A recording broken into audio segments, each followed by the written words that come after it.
mootummaa garagalchuun nun barbaachisu kuttee waan hin jeefne sirriitti himamma. Qabsoon hidhannoodhaa noormalii silaatii ol nyaata.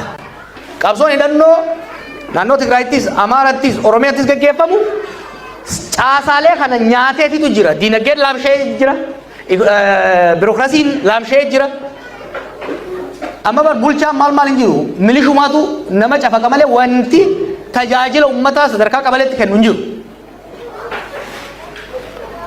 Gara gadiiti humnoonni qawweedhaan itti fincilan sirnicha nyaatanii akka hirmaatti fitu jiran. Gama oliiti osoo namni humni biraatu hin dhiibin muummichi fi ministeeronni komishiinoonni isaanii addaan faca'anii jiran. Maaliif? Erga dirree siyaasaa cufuudhaan murteessee booda nama si jauun hunda firraa ari'ee nama isin haala gaagaashee jau qofa bira kaa'e. Kaakistokraasii waan jenni jira. Kaakistokraasii jechuun maal jechuudha? Hoggaa namoonni dandeettii hin qabne, amanamummaa hin qabne, naatoo uummataa hin qabne, incompetent, irresponsible, corrupt warri ta'e qofti hoggaa biyya bulchan kaakistokraasii jedhama siistamni sun. Kanaaf ministeeronni kun amma qaalchanii sodaatan.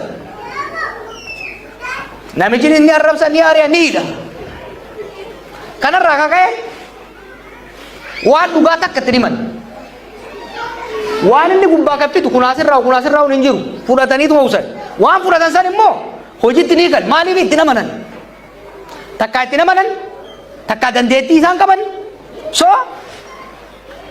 qaalli jinii fi ministeeronni isaa wal quban qaban ni fakkaatan malee. San qofa osoo hin ta'in biyya ollaa hundaan wal lolee jira. Somaaliyaadhaan wal lola, Eertiraadhaan wal lola, Jabuutiidhaan wal lola.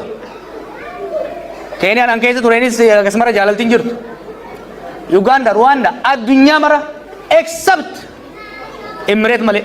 Biitii takka shariika Itoophiyaan jirtu har'a. Nan. Gama dippiloomaasiinis dhidhiitaa fi walibbuu unnecessarily amma akka Somaaliyaa kan hoggaa laaltan waan nama qaaneessuut dalagame. Sababa kanaaf kaasii mormitoonni isa tuqan ol mataa isiitiin caasaa jaaree fi walitti bu'iinsa adda addaa godhu. Fakkeenyaaf gama diinagdee fudhadhaa. Diinagdee maaltu laaffise? Diinagdee kan laaffise inni guddaan lola. Garuu waan lolarraa hafte akka waan biitii sun quuftee maallaqa bika geessuudha keessa yoo nan beekuu baadhe malee biitii sun gaaza lafaa ba'u ka gurgurtee maallaqa bika geessuudhaaf hin qabdu. Masaraa mootummaa ittiin jaara. Riizoortii isaa fi namoonni muraasni qofa itti bashannanii ittiin jaara. Maallaqni lolaan dhume. Lolli maal godhe? Qonni akka hin dalagamne godhe. Ganda keessan bilbila gaafadha.